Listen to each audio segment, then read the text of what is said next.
পুরীতে আসলে যখন কোণার্ক মন্দির যাবেন, যাওয়ার সময় এখানে এরকম স্ট্যান্ডার্ড দেখতে পাবেন, অর্থাৎ বালি দিয়ে সুন্দর সুন্দর মূর্তি বা অবয়ব করে রেখেছে। এদের আর্ট অ্যান্ড আর্কিটেকচার এতটা সুন্দর, আপনারা মনোমুগ্ধ হয়ে যাবেন।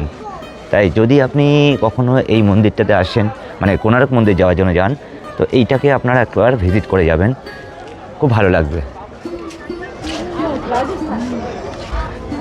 বেশ সুন্দর সুন্দর এখানে জঙ্গল বুক করা আছে। আমাদের গণেশের মূর্তি রয়েছে। এখানে ওয়েস্ট বেঙ্গলের যে দক্ষিণেশ্বর, সেই দক্ষিণেশ্বরের মন্দিরেরও বেশ সুন্দর একটা কাঠামো করে রাখা আছে। এখানে মেবি দুর্গা ঠাকুরের মূর্তি রয়েছে। এখানে খ্রিশ্চানদের কিছু ইয়ে করে রাখা আছে মূর্তি। এখানে তো জিসাসের ছবি করা আছে, যেহেতু 25 ডিসেম্বর সামনে গেছে, এটা বোধহয় রিসেন্টলি বানিয়েছে।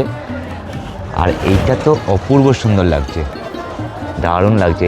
এইটা দারুণ লাগছে, ইউনিক কাজ, কোনো কথা হবে না। আরও আছে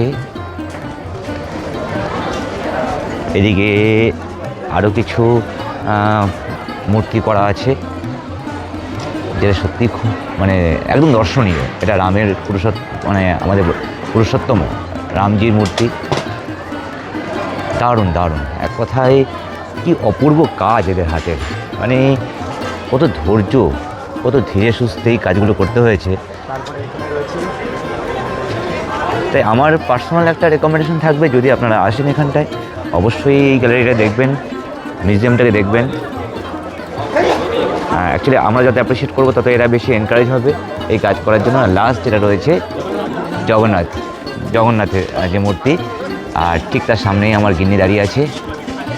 হ্যাঁ হ্যাঁ।